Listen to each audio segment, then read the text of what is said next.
খুব মনোযোগ দিয়ে যদি কিছু শেখা যায় তো সেটা কখনো ব্যর্থ যায় না। মন চাইলে সব কিছু করা সম্ভব। আমিও ভাবলাম যে আজ থেকে আমি বসে না থেকে কিছু একটা করি।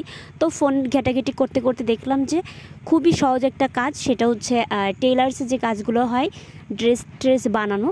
তো আমি ভাবলাম যে আজকের থেকে আমি ড্রেস বানানো শিখবো।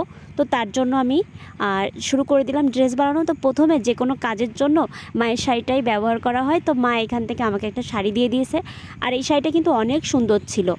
তো মায়ের একটা শাড়ি কেটে আজকে দর্জিদারি শেখা শুরু করলাম। তো কি করব ভাবছি, কি বানাবো যেহেতু একটা শাড়ি অনেক কিছুই হবে, কিন্তু আমি ফার্স্ট টাইম করতেছি। এর আগে আমি কোনো দিন কিচ্ছু বানাইনি, আর আমার কোনো মেশিনও নেই যে আমি কিভাবে বানাবো। তারপর ভাবলাম হাতে বানাই, হাত থাকতে সমস্যা কি। তো হাতে বানানোর জন্য প্রথমে আমি এখানে সব কিছু কাট করে নিচ্ছি, আর এখানে অনেক কিছু বানানো যাবে। তো ভাবছি 2টা ড্রেস বানাবো আর একটা ব্লাউজ বানাবো। তো চলো সেই হিসেবে শুরু করে দিলাম। আর ফোন দেখে দেখে সব কিছু করতেছিলাম, আর এখানে একটা ফিতাও ম্যানেজ করছি, আর ফোন দেখে দেখে সব কিছু করবো। জানি না কেমন হবে, জীবনে ফার্স্ট টাইম করতেছি। আর এটা জানো, মেয়েদেরকে যে কোনো কিছু করা ভালো, আর আমি ভাবছি কি এটা আমি মানে শিখে নেব নিজের জন্য আর কি, নিজের টুকিটাকি জিনিস বানানোর জন্য এটা শিখে নেওয়া খুবই দরকার। তো মেশিন নেই তো কী হয়েছে, আমি হাতেই বানাবো। কিন্তু সমস্যা হচ্ছে আমি পুরো ভিডিওটা তোমাদেরকে দেখাতে পারবো না, কারণ এখানে মাঝে আমার ফোনটা একটু সমস্যা দিচ্ছিল, যার জন্য আমি পুরো ভিডিও করতে পারিনি। তো যাই হোক, যেটুকু ভিডিও করছি সবটুকু তোমাদের সাথে শেয়ার করব। তো অবশ্যই লাস্ট পর্যন্ত দেখবা। তো এখানে আমি প্রথমে ভাবছি একটা নায়রা কাট ড্রেস বানাইনি, যেহেতু ওই ড্রেসগুলো আমার খুবই ভালো লাগে। তো সেইভাবে আমার জামা মেপে আমি এখানে কাট করতেছি। আর এটা ছিল হচ্ছে উপরের পার্ট, উপরে এরকম কাজ দিয়ে করবো, আর নিচে হচ্ছে সিম্পল রাখবো। তো সেইভাবে আমি মাপ নিয়ে এখানে কাট করতেছি। কাট করার পর এখানে হাতের সেলাই দিয়ে, মানে পুরোটা হাতের সেলাই। এখানে আমি কোনো মেশিন দিয়ে সেলাই দিইনি, কারণ আমি মেশিন চালাতেই পারি না। আশেপাশের মেশিন দিয়ে কাজ করা যায়, কিন্তু মেশিন তো আমি চালাতেই পারি না। আর অন্য লোকের মেশিন নিয়ে কাজ করা আমার মনে হয় ঠিক না। নিজে একটা মেশিন কিনবো, দেন মানে তখন করব। তো আমার এখনও মেশিন কেনা হয়নি। অবশ্যই যদি আমি ভালোভাবে শিখতে পারি তো অবশ্যই পরে আমি মেশিন কিনবো।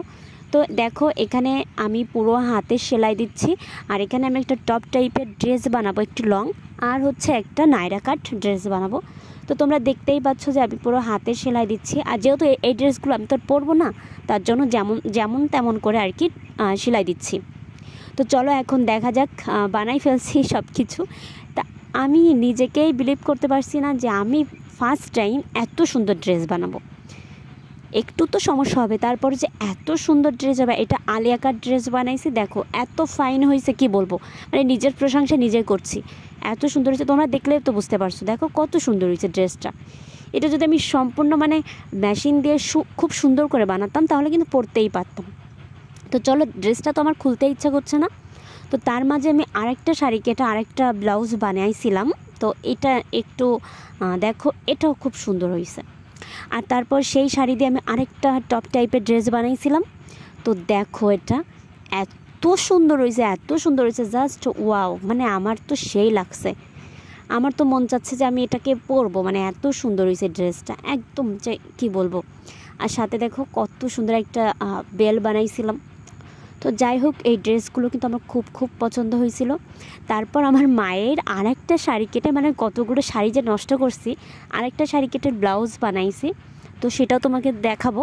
আর ব্লাউজটা জাস্ট অস্থির, মানে কি বলবো, আমি নিজেকেই মানে বিলিভ করতে পারি না যে আমি এত সুন্দর বানাতে পারছি, এত সুন্দর, আর এত ফিটও হয়েছে আমার। তো দেখো, এই ব্লাউজটা আমি বানাইছি, আর পিছনে একটা সুন্দর একটা ফুল মতো বানাইছিলাম, সেটাও নিজের হাতে বানানো। তো চলো তোমাদেরকে সেটাও দেখাই। এই ফুলটা যে এত সুন্দর লাগছে এই ব্লাউজে, মানে খুবই সুন্দর হয়েছে, আমার কাছে খুবই সুন্দর হয়েছে। তো আমি এগুলো বানাইছি, দেন আমি আবারও 2টা ব্লাউজ কাট করে রাখছি, মানে সেটাকে বানাবো। তার ভিতর একটা বানাইছি, সেটা তোমাদেরকে দেখাবো। আর একটা এখনও বানানো হয়নি, যেহেতু আমি হাতে বানাবো। ধীরে ধীরে বানাতে হচ্ছে, কারণ আমি হাতে বেশি কাজ করতে পারি না। হাতে আমার কাজ করলে হাতে ব্যথা করে। তো যাই হোক, চলো এখন আরেকটা ব্লাউজ বানাইছি, সেটা দেখে তো জাস্ট মানে মাথা ঘুরছে আমার, মানে এত ভালো বানাইছি। এটাও সম্পূর্ণ আমার হাতে বানানো, মানে হাতে ধীরে আস্তে মেশিনের মতন সেলাই দিয়ে এই ব্লাউজটা বানানো। আর পিছনে একটা লেস দিয়েছিলাম। তো এই ব্লাউজটাও যে এত সুন্দর হয়েছে। তো এই ছিল, আমি নেক্সট টাইম অবশ্যই একটা মেশিন কিনবো। তো টাটা, আজকের মতন।